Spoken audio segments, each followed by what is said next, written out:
A ver, ¿qué pasaría si la historia de una de las alianzas internacionales más sólidas del mundo, pues no fuera exactamente como nos la han contado? Hoy vamos a darle una revisada a las ideas del libro de Alison Weir, La historia oculta de la creación del Estado de Israel.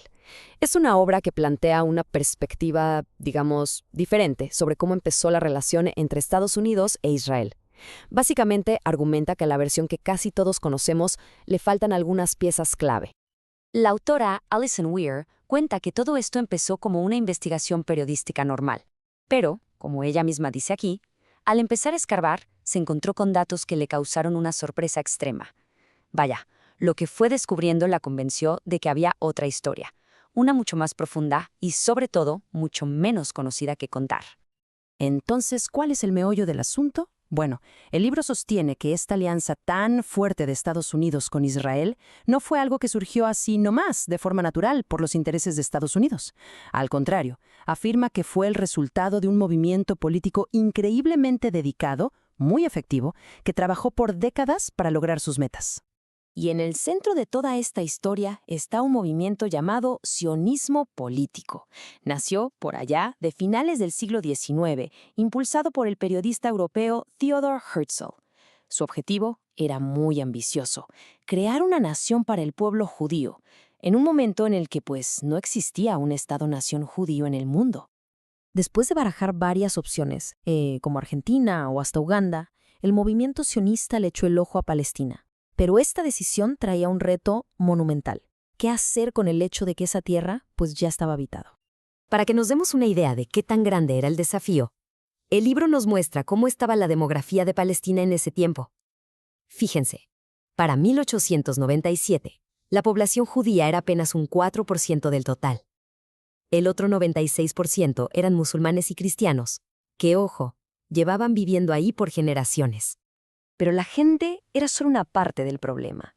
Según la fuente, el 99% de la tierra en Palestina era propiedad de esa mayoría no judía.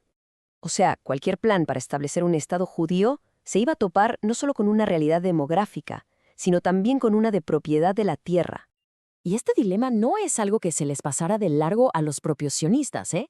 El libro cita un informe de unos rabinos que fueron a explorar el terreno, y su conclusión fue esta metáfora que es muy reveladora. La novia es hermosa, pero está casada con otro hombre. Era reconocer desde adentro que la tierra ya tenía dueño, ya tenía una población establecida. Frente a esta realidad tan complicada, el libro afirma que los líderes del movimiento llegaron a una conclusión estratégica. Para poder superar estos obstáculos, necesitaban el apoyo de una potencia mundial. Y muy rápido, identificaron a Estados Unidos como la pieza clave. La describieron, de hecho, como su única esperanza. Ahora, la construcción de esta influencia en Estados Unidos tiene, según este libro, un personaje central: Louis Brandeis, un abogado de mucho prestigio que con el tiempo se convertiría en juez de la Suprema Corte. Se afirma que él fue quien tomó las riendas del movimiento sionista en América. El libro de Weir, que se basa en otras investigaciones, nos habla de la existencia de una organización que Brandeis habría usado como su círculo más cercano, una sociedad secreta de élite llamada los Parushim. Para entender el nivel de compromiso que el libro le atribuye a este grupo, solo hay que escuchar una parte de su juramento de lealtad. Decía: este vínculo será para ti más importante que cualquier otro de tu vida, más querido que tu familia, tu escuela o tu país. Esto nos habla de una dedicación que, al parecer, estaba por encima de cualquier otra cosa.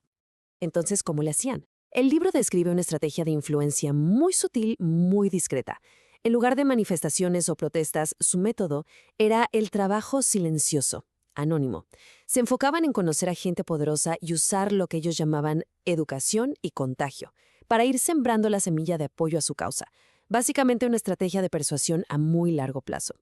Y esta estrategia silenciosa estaba a punto de encontrar su momento perfecto en el escenario mundial: la Primera Guerra Mundial. Según el libro, este conflicto global fue la oportunidad de oro para que el movimiento sionista diera un salto gigantesco hacia su meta.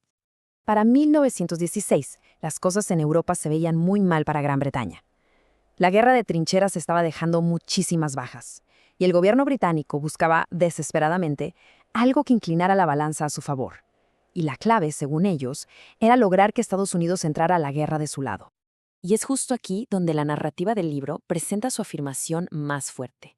La pregunta es, ¿cómo es que un movimiento político sin un Estado propio pudo conseguir el apoyo de un imperio tan poderoso como el británico? El libro lo describe como un quid pro quo, o sea, un intercambio estratégico. La afirmación es que los líderes sionistas se acercaron a los británicos con una oferta muy audaz.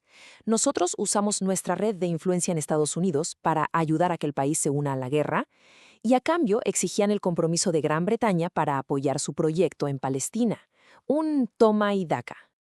Y el resultado de este supuesto acuerdo fue un documento que, bueno, cambió la historia de Medio Oriente, la Declaración Balfour de 1917. En una carta oficial, el gobierno británico declaró públicamente que veía con buenos ojos la creación de un hogar nacional para el pueblo judío en Palestina.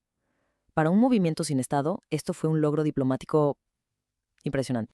Pero ojo, la declaración tenía una contradicción interna muy fuerte. Por un lado, prometía facilitar un hogar nacional judío, pero por otro, incluía una cláusula que decía que no se debían perjudicar los derechos de las comunidades no judías existentes. Y como señala el libro, estas comunidades eran en ese momento el 92% de la población. El punto clave aquí, según la fuente, es que esto no fue un simple gesto de buena voluntad.